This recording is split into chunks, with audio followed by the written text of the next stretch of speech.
Bonjour à toutes et à tous, bienvenue à cette nouvelle session d'embarquement à la redécouverte de la base du Impact Alliance au service de vos démarches de partenariat.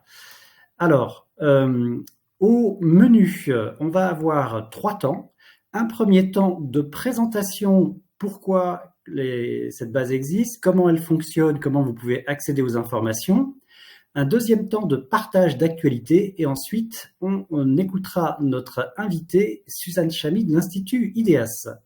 Sans plus attendre, on va commencer par découvrir pourquoi cette base Impact Alliance a été créée, quel en est le contexte, les objectifs et les grands partenaires. Et pour ça, on va écouter Charles Benoît-Sick, président fondateur du Rameau. Bonjour à toutes et à tous. L'étude d'impact des pratiques partenariales en France a clairement démontré que la question n'est plus aujourd'hui faut-il faire alliance, mais comment faire alliance. En 5 ans, nous sommes passés d'un devoir d'alliance à une envie d'agir ensemble. En cela, la France a rejoint la préoccupation du 17e objectif de développement durable, comment faire alliance là où il est impossible de réussir seul. Aujourd'hui, tous les acteurs dans tous les domaines, sur tous les territoires, sont concernés. En parallèle de cette étude d'impact entre 2018 et 2022, il était donc essentiel de coélaborer une boussole de l'ODD 17 en pratique. Son objectif, c'est d'aider chacun à se positionner non seulement en fonction de son profil et de ses objectifs, mais aussi en fonction de sa maturité et de ses envies. Facile à dire, beaucoup plus complexe à faire, et vous comprendrez pourquoi il leur a fallu 5 ans pour cheminer ensemble, pour réussir à cet objectif. Il est donc utile d'en retracer le cheminement collectif, parce que c'est bien un travail collectif qui a mobilisé plus de 100 réseaux publics et privés, nationaux et territoriaux, pour inventer ensemble cette boussole de l'ODD 17 en pratique. Nous avons commencé ensemble en 2018, en même temps que l'élaboration du questionnaire de l'étude d'impact, pour questionner les Français, les élus locaux, les dirigeants d'entreprise et les dirigeants associatifs. Nous avons en même temps animé des ateliers praticiens-chercheurs pour inventorier ce qui existait déjà.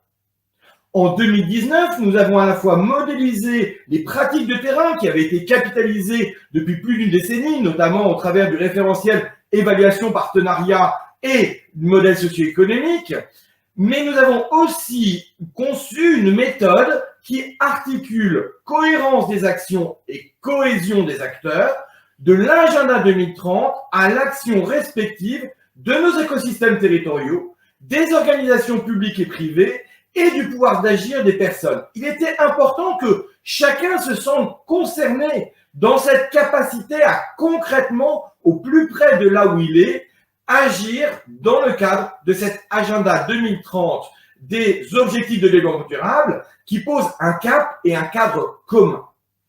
En 2020, dans le cadre de la mission ministérielle sur l'accélération des alliances stratégiques entre collectivités territoriales, associations, entreprises, 21 mesures ont été proposées au ministre et validées pour être mises en œuvre. Et dès le 7 mai 2020, le jour même où a été remis le rapport au ministre, la vitrine Alliance et Territoire sur le site association.gouv.fr a été mise en œuvre pour rendre plus lisible et visible ce qui existait déjà. Parce que, bien évidemment, nous ne partons pas d'une feuille blanche, mais au contraire d'une richesse de méthodes, d'exemples, d'outils, de données et de compétences pour le faire. En 2021, nous sommes passés de la connaissance empirique à la compétence avec 3 leviers. Nous avons coélaboré une plateforme de capitalisation partagée, la plateforme odd17.org. Nous avons mis en œuvre le jeudi de l'ODD 17 pour avoir une information hebdomadaire. Et nous avons conçu avec le ministère de l'Éducation nationale un parcours Alliance et Territoire pour permettre à chacun de faire ses premiers pas dans les nouvelles formes d'alliance. Et en 2022, il était important de mettre en valeur la diversité de ce qui existe déjà en France. C'est tout le sens de la base Impact Alliance. Alors, quelle est cette base et surtout quel est son objectif. Son objectif, c'est de piloter les partenariats au quotidien. Et pour cela, nous avons capté 4 besoins auxquels il fallait impérativement répondre dans un sens cohérent et de pouvoir vraiment avoir un 360. D'abord, le premier besoin quand on pilote des partenariats, c'est être informé régulièrement des actualités, de ce qu'ils font, des outils qui existent pour pouvoir finalement agir au plus près de la réalité du terrain. Le deuxième, c'est pouvoir se situer dans la diversité des exemples inspirants. Et quand je parle d'exemples inspirants, c'est pas simplement les plus matures, ceux qui réussissent le mieux. C'est aussi en toute simplicité ce que chacun peut faire à son juste niveau. Si nous voulons développer et déployer les alliances en France, il ne faut pas montrer que des exemples qui sont exceptionnels et qui ont mis 30 ans à être faits. Il faut montrer ce que chacun d'entre nous peut faire aujourd'hui au quotidien en proximité. C'est bien ce que les 650 exemples, tout profil, dans tous les domaines, à tous les échelons territoriaux de ces exemples inspirants permet de faire. Le troisième étape, la troisième besoin, c'est qu'une fois qu'on est informé, qu'on peut se situer, c'est de trouver en proximité les contacts. Qui va pouvoir m'aider concrètement sur mon territoire à agir? Et c'est là où le maillage des 350 catalyseurs territoriaux en France, eh bien, nous permet de pouvoir contacter à proximité de là où on est quelqu'un qui a l'habitude d'animer ces relations entre collectivités, associations, entreprises, établissements scolaires, acteurs académiques. Et le quatrième besoin, c'est bien évidemment de pouvoir se projeter et d'avoir des outils de veille et d'analyse des pratiques qui sont absolument essentiels. Et donc, vous comprenez bien que pour avoir ce 4 en 1, il fallait mobiliser des énergies complémentaires. Et c'est là où nous avons été chercher pour chacun de ces besoins des animateurs qui pouvaient nourrir cette base impact. Pour le jeudi de l'ODD 17, c'est l'ODD 17 en pratique, tout le dispositif collectif qui a été créé dans le cadre de la mission ministérielle pour permettre d'avoir un partage de connaissances. Pour les exemples inspirants, bien sûr, c'est l'Observatoire des partenariats. Et je remercie Yann Lignac, son directeur, de pouvoir avoir nourri très largement cette base d'exemples qui, tous les jours, se renforce pour pouvoir montrer que nous sommes tous concernés par cette logique-là. Concernant les catalyseurs territoriaux, je remercie le réseau des 350 catalyseurs territoriaux de nous donner à voir de façon très concrète ce qu'en proximité il se passe et surtout de pouvoir avoir des contacts en proximité pour agir au plus près des territoires. Je rappelle que le territoire, c'est l'intérêt général à portée de main. Si nous ne faisons pas au niveau des territoires, en fait, nous ne pouvons pas développer. Et ce que montre l'étude d'impact, c'est que 66% de l'action, elle est faite au niveau territorial, lorsqu'elle est partenariale à 44% au niveau régional, 19% au niveau national et 7% au niveau international. Il est essentiel de pouvoir avoir des contacts en proximité, pas seulement à Paris, Nantes et Marseille, mais aussi à Lille, Bressuire et Montargis. C'est ce que vous allez trouver dans cette base impact. Et enfin, de pouvoir capitaliser sur cette innovation sociétale, partenariale qui nous concerne tous, eh bien, avec Innovation Sociale qui depuis maintenant 2014 publie tous les trimestres un bulletin de veille extrêmement nourri, il était important d'en garder mémoire et de pouvoir capitaliser plus de 5000 articles qui nous disent comment en France nous sommes en train de vivre concrètement l'ODD 17 en pratique. Alors, pour cela, il fallait copiloter cette démarche collective.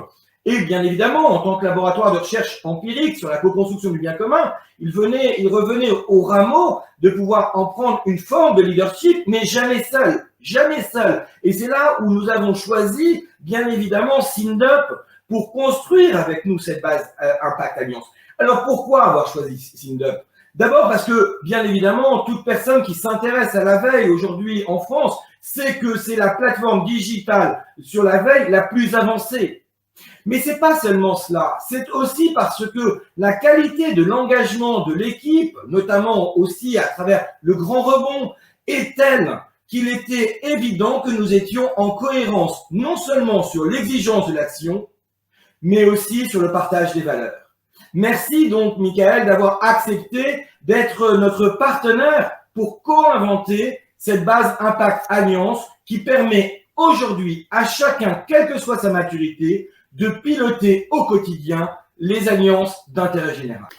Merci beaucoup, Charles Benoît, pour cet éclairage avec ce rappel d'un contexte. On l'a vu avec des racines profondes et plurielles qui ont permis de mettre en place ce commun avec 4 grandes fonctionnalités pour vous permettre d'avoir des informations utiles, pour vous situer par rapport à vos pratiques avec une diversité d'exemples, vous permettre également d'être accompagné avec des contacts en proximité et vous projeter avec de la veille. Écoutons à présent la vision de Michael Réau, fondateur de SynDup, la plateforme de veille qui est notre partenaire de la base Impact Alliance. Bonjour à toutes et tous. Alors en effet, comme l'a dit Charles Benoît, SynDup est un éditeur de logiciels. Notre quotidien, c'est d'aider les organisations à structurer leur veille stratégique. Ça consiste à les aider à identifier les informations utiles pour leurs actions du quotidien, pour la prise de décision. C'est aussi bien détecter des signaux faibles que des signaux forts. C'est aussi suivre la multitude de tendances qu'il est essentiel de monitorer quand on est une organisation qui s'adapte à son environnement. Et tout ça permet au final de délivrer des tableaux de bord, des alertes, des newsletters, des portails de veille, tout ceci de manière personnalisée parce que ce qui fait la force d'une veille stratégique, c'est sa singularité. C'est la capacité à l'adapter aux besoins du quotidien par rapport aux projets qui véritablement sont en cours de réalisation.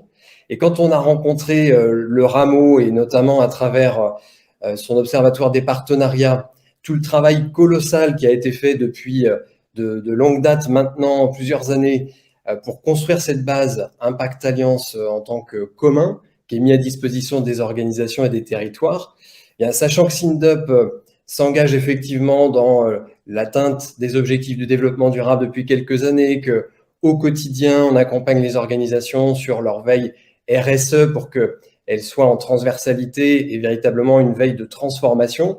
Eh bien, c'est assez naturellement et avec même grand plaisir qu'on a mis à disposition la technologie et le savoir-faire dans l'esprit du Faire Alliance, donc l'ODD 17, cher au Rameau, qui est promu par le Rameau activement pour valoriser et faciliter l'accès et l'exploitation finalement de toutes ces ressources très riches qui ont été produites par l'Observatoire. Et donc, la finalité de combiner à la fois cette expertise du Rameau, les bases de connaissances, notre technologie, notre savoir-faire en veille et en gestion de l'information, c'est d'augmenter l'impact de ce travail de fond qui a été réalisé.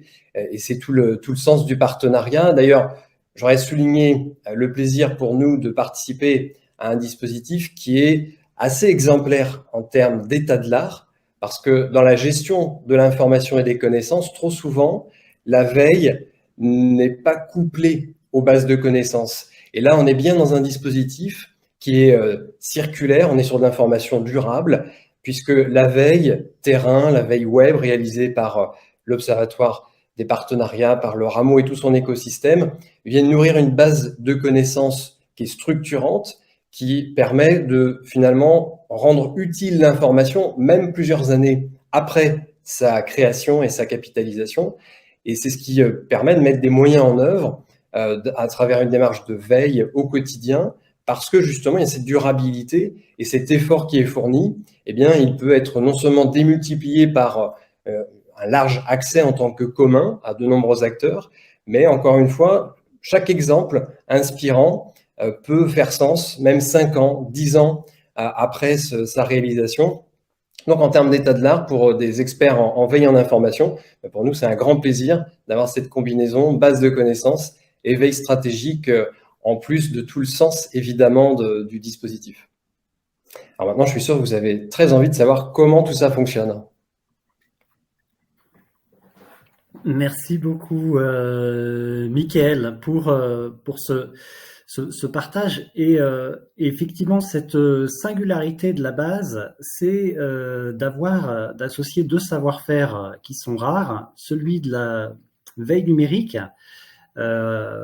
développé par SINDUP est celui de la capitalisation de connaissances éprouvées par la pratique à partir de la recherche empirique du rameau. On va découvrir à présent comment, finalement, vous pouvez retrouver le contenu qui vous intéresse dans cette base Impact Alliance. Et pour en parler, je vous invite à écouter Adrien Sasso de SINDUP. Bonjour à tous, je vais vous présenter la navigation dans la base de connaissances Impact Alliance. Vous pouvez retrouver sur la gauche les différents menus avec la page d'accueil et les rubriques que l'on va détailler juste après. Et dans cette page d'accueil, vous retrouvez l'explication des 4 ressources qui sont à votre disposition.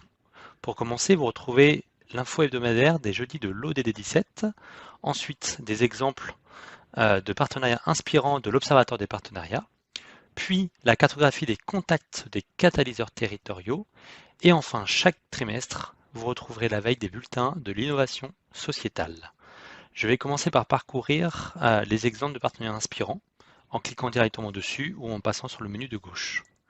L'idée dans ces exemples de partenariats inspirants, c'est de pouvoir consulter 4 bases, les partenariats associations-entreprises, les pratiques d'engagement, les pratiques de co-construction territoriale et enfin les nouveaux équilibres socio-économiques. À chaque fois, je retrouve des exemples liés à ces thématiques.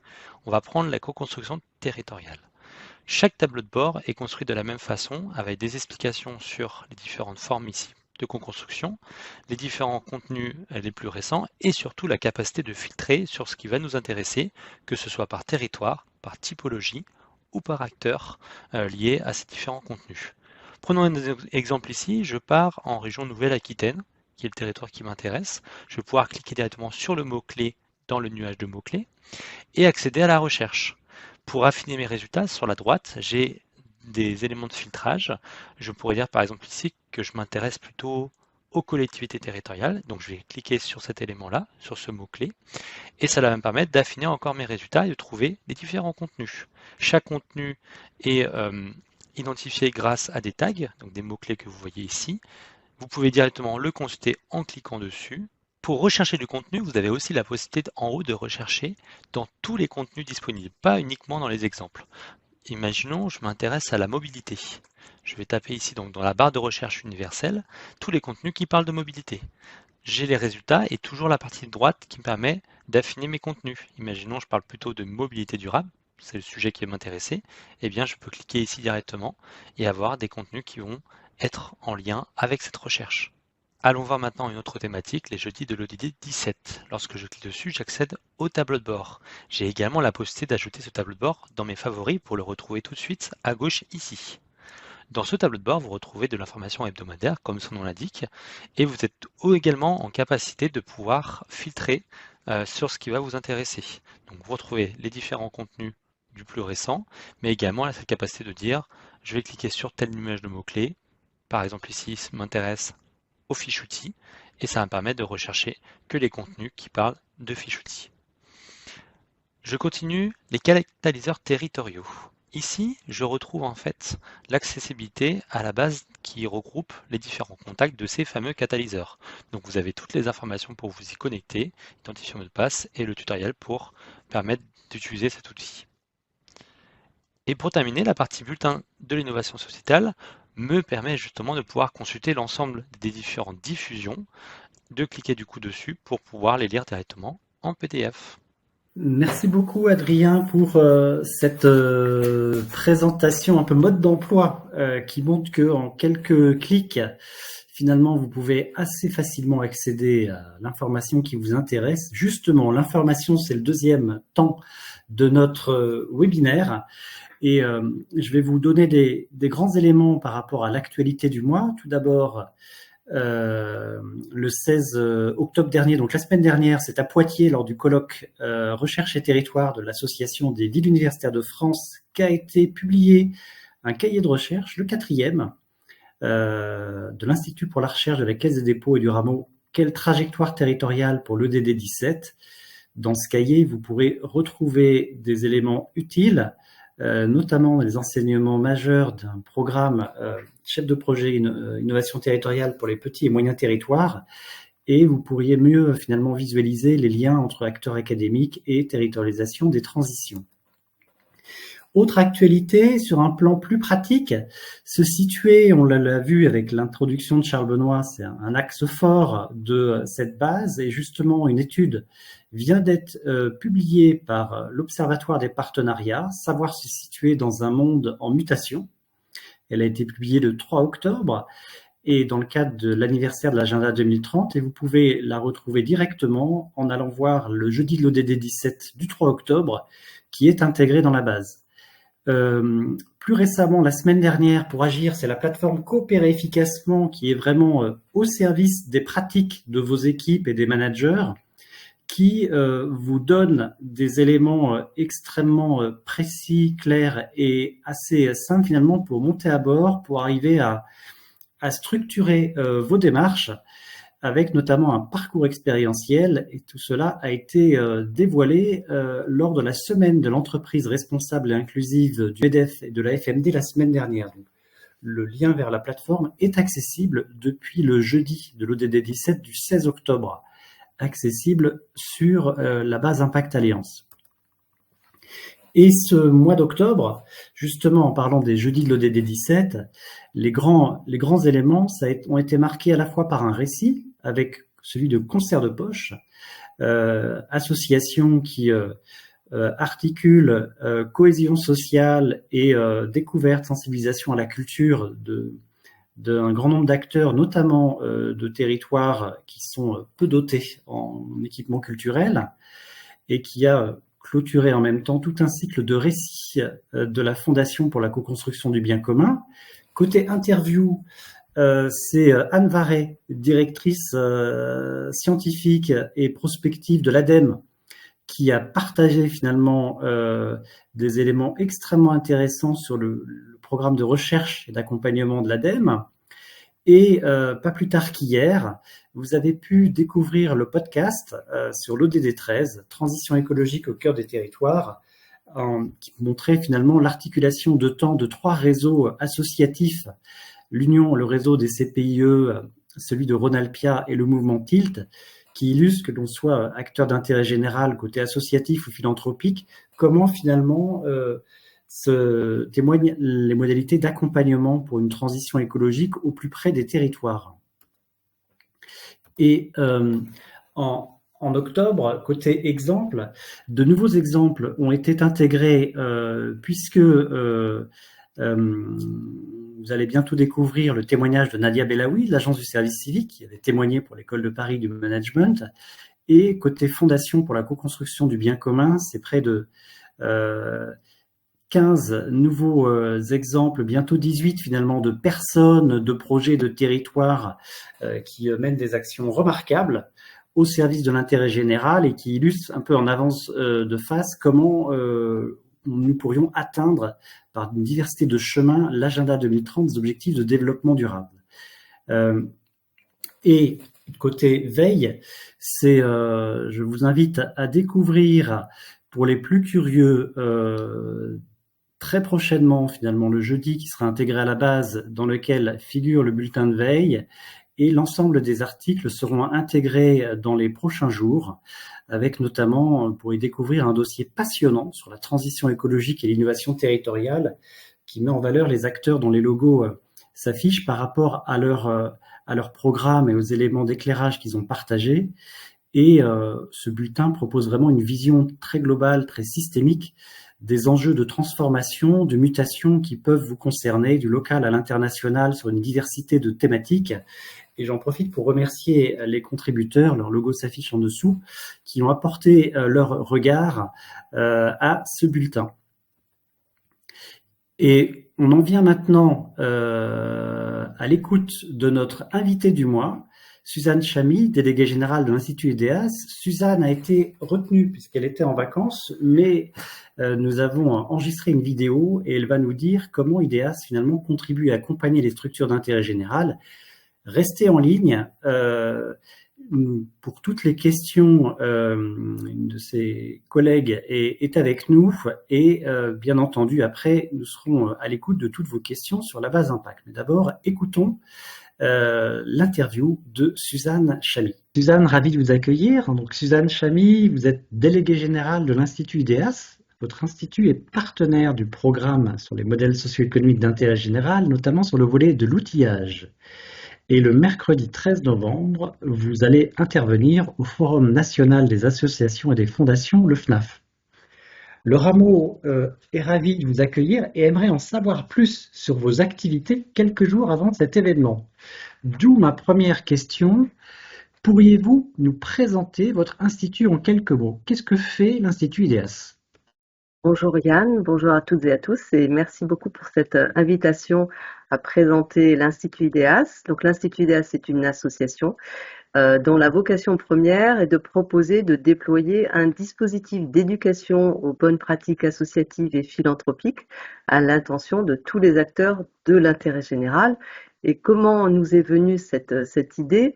En fait, l'Institut IDEAS est né il y a bientôt 20 ans, on fêtera les 20 ans l'année prochaine, sur la base d'un constat qu'il fallait créer les conditions du dialogue entre les associations, les financeurs des associations, qu'ils soient publics ou qu'ils soient privés, et les métiers du contrôle et de l'audit, que sont les experts comptables par exemple, ou les commissaires aux comptes.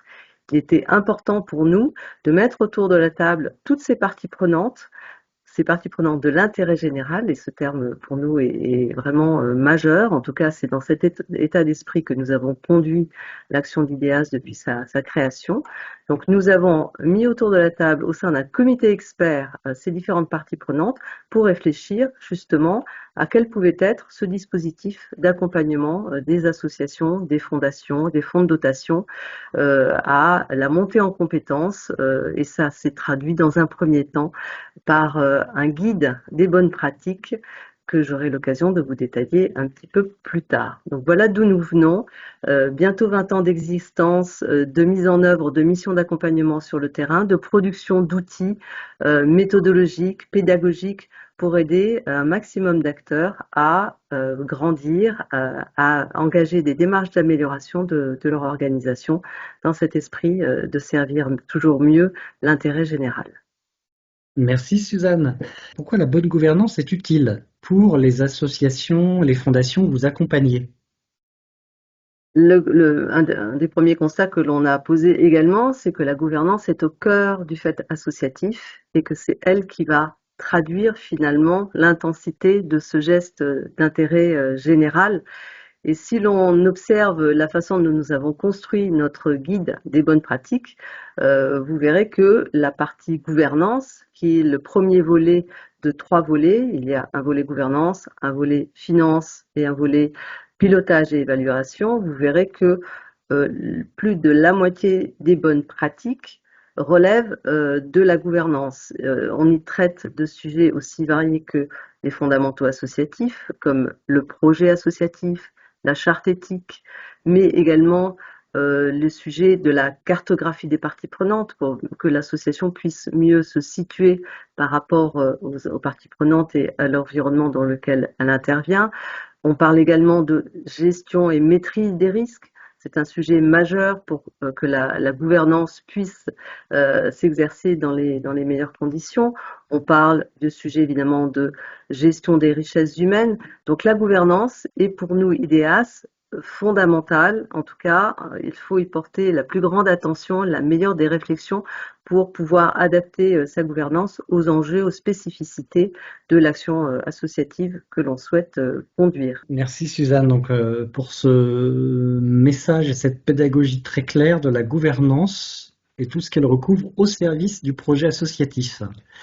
Si on regarde l'agenda, le 13 novembre prochain aura lieu donc le FNAF, le Forum national des associations et des fondations. Quels travaux allez-vous y mettre en valeur?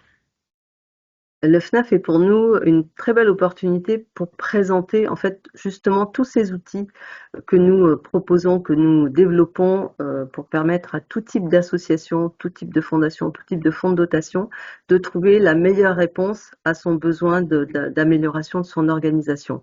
Donc l'Institut IDEAS, c'est, je vous ai parlé tout à l'heure, un guide qui est d'ailleurs en accès libre, il ne faut pas hésiter à aller le consulter et le télécharger, mais avant même de pouvoir aller chercher ce guide, peut-être qu'on aura besoin de faire une évaluation de son organisation. Et pour ce faire, nous avons créé un autodiag, un outil d'auto-évaluation en ligne qui pose une vingtaine de questions qui permet de faire une analyse à 360 degrés sur les fondamentaux de son organisation. Donc, un autodiagnostic, un guide des bonnes pratiques, et ensuite, un autre outil que nous avons également développé, c'est une série web pour permettre le partage d'expériences entre pairs. Parce qu'on a parfois envie aussi d'entendre finalement comment un dirigeant associatif a pu faire face à une situation difficile ou a mis en place une bonne pratique de gouvernance, on y revient, et il souhaite la partager avec d'autres. Donc c'est l'enjeu de cette série web qui s'appelle Témoins engagés, que nous allons également présenter.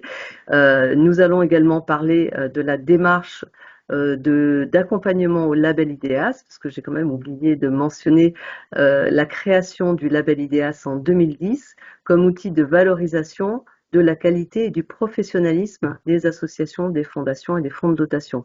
Parce qu'elles font ces efforts d'amélioration de leur organisation, mais il faut aussi le faire savoir.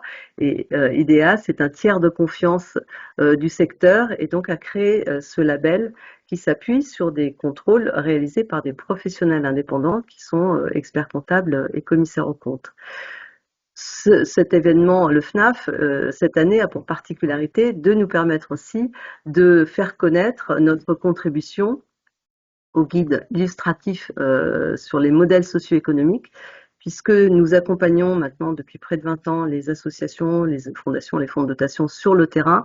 Et donc, nous avons souhaité partager notre expérience de terrain et nous l'avons fait sur ce guide qui est développé par l'ADASI. Donc, c'est une belle opportunité aussi pour nous de faire connaître ce guide et notre contribution à ce sujet de modèle socio-économique que nous avons traité depuis près de 20 ans en faisant prendre conscience aux associations qu'il était nécessaire de porter aussi leur réflexion dans le cadre de leur stratégie sur finalement quel est le modèle socio-économique que je souhaite mettre en place au regard de ma vision, de ma mission, de mes valeurs. Et donc toute cette réflexion se concrétise par ce guide illustratif qui sera présenté le 13 novembre prochain au FNAF. Merci beaucoup, Suzanne, pour ces propos très intéressants. J'invite Sylvie Cornu, qui est responsable communication d'IDEAS, à ouvrir sa caméra. Voilà, ravi que vous ayez pu vous rendre disponible pour peut-être prêter réponse à des questions pouvant venir du public. Donc là, on arrive en fait à la dernière séquence de cette session. Vous venez d'entendre notre invité, et naturellement, c'est le moment où vous pouvez poser des questions complémentaires dans le fil de questions qui s'affiche. Et par ailleurs, je suis naturellement à votre écoute. Si vous auriez des questions au sujet de la base Impact Alliance, peut-être pour vous laisser le temps de poser des questions, rebondir par rapport aux propos de Suzanne. Je trouve très intéressant finalement le lien qu'elle évoquait entre la pertinence de se situer, d'évaluer et l'évocation du modèle socio-économique, puisque ça rejoint les propos tenus par Charles Benoît au début du webinaire, qui évoquait finalement qu'en 2019, les référentiels modèles socio-économiques et évaluation étaient structurants. Et pour IDEAS, c'est dès 2010 qu'a été créé ce label qui valorise, je crois, la qualité des organisations. Alors, peut-être, je ne vois pas de question apparaître.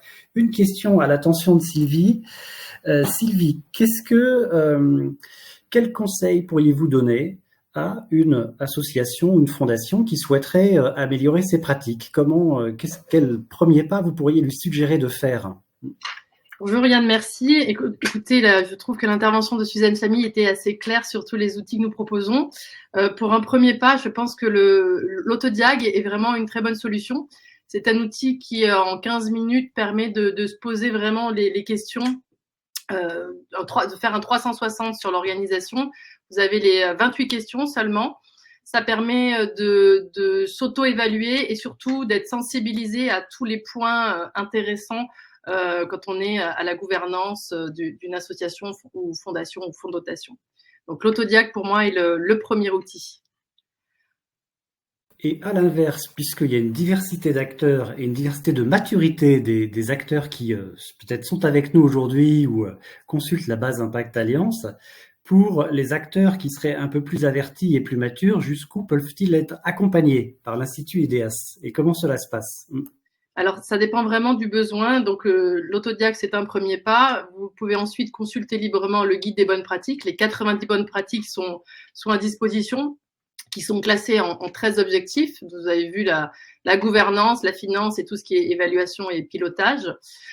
Pour une structure plus mature, en fait, elle nous contacte. Si elle souhaite être accompagnée dans la durée jusqu'au label IDEAS, nous avons ensuite 2 conseillers bénévoles qui vont faire un diagnostic avec elle pour pouvoir voir où la structure en est. Et nous prendrons le temps qu'il est nécessaire pour améliorer les pratiques et optimiser le fonctionnement jusqu'à être au niveau et pouvoir se présenter devant le comité label. En moyenne, c'est 18 mois d'accompagnement. Donc, c'est quand même assez exigeant. Je précise que le comité label est indépendant d'IDEAS. Ce sont des personnalités du secteur qui sont indépendantes pour assurer l'indépendance du label IDEAS.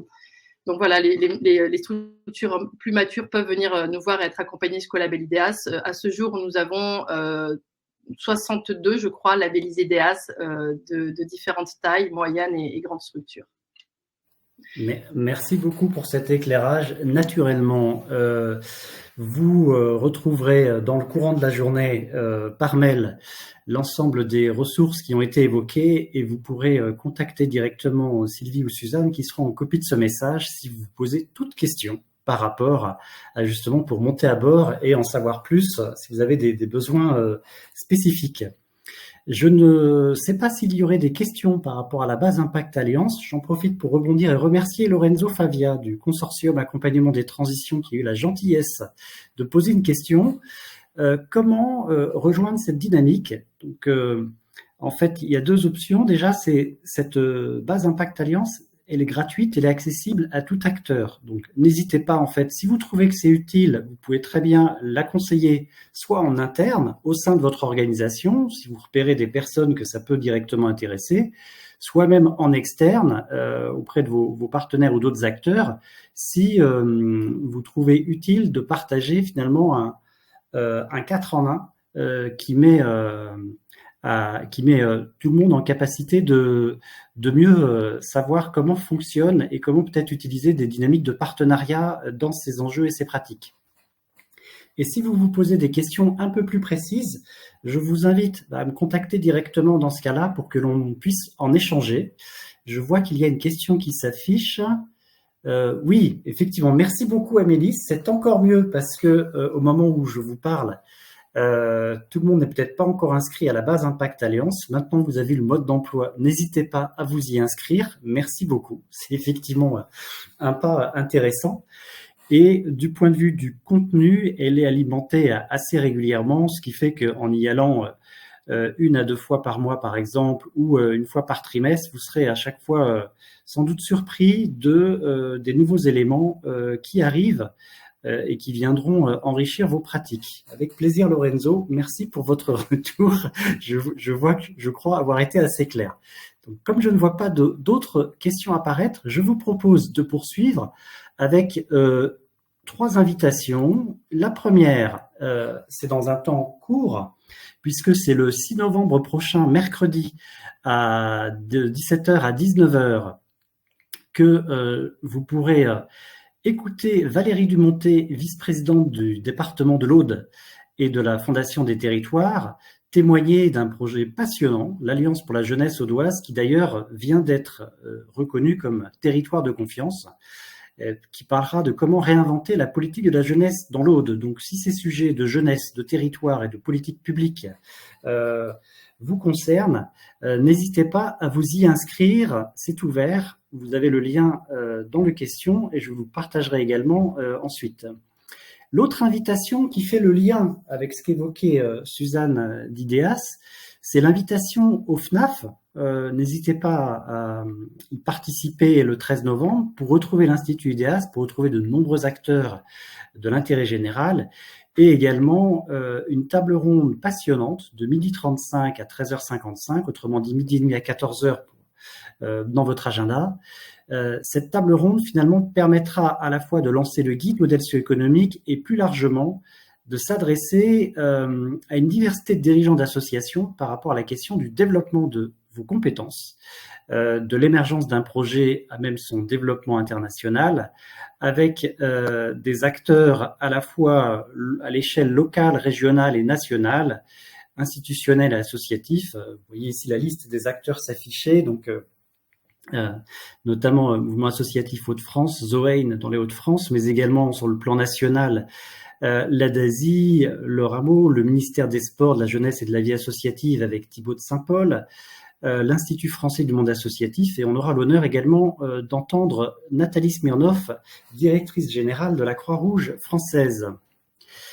Et une dernière invitation, ce qui concerne un webinaire sur le thème des nouveaux équilibres socio-économiques organisé en partenariat avec la JEBVA. Donc ce webinaire, j'aurai le plaisir de l'animer le jeudi 14 novembre prochain à 13h à 14h30, avec un regard inédit sur finalement de quelle manière les médias, une diversité de médias, contribuent à valoriser l'engagement de toutes et de tous au service de l'agenda 2030. Le programme sera bientôt partagé, d'ores et déjà. N'hésitez pas à vous y inscrire si ces sujets vous intéressent. Je crois avoir tout dit. Comme je ne vois pas de nouvelles questions apparaître, j'invite Sylvie à... Vous pouvez de nouveau allumer votre caméra. Je tiens à remercier chacune et chacun d'entre vous, et en particulier Sylvie et Suzanne de l'Institut IDEAS pour la qualité de l'intervention de Suzanne et des réponses de Sylvie. C'était un plaisir. Et je vous dis bonne journée et à très bientôt. Merci beaucoup. Merci, à bientôt.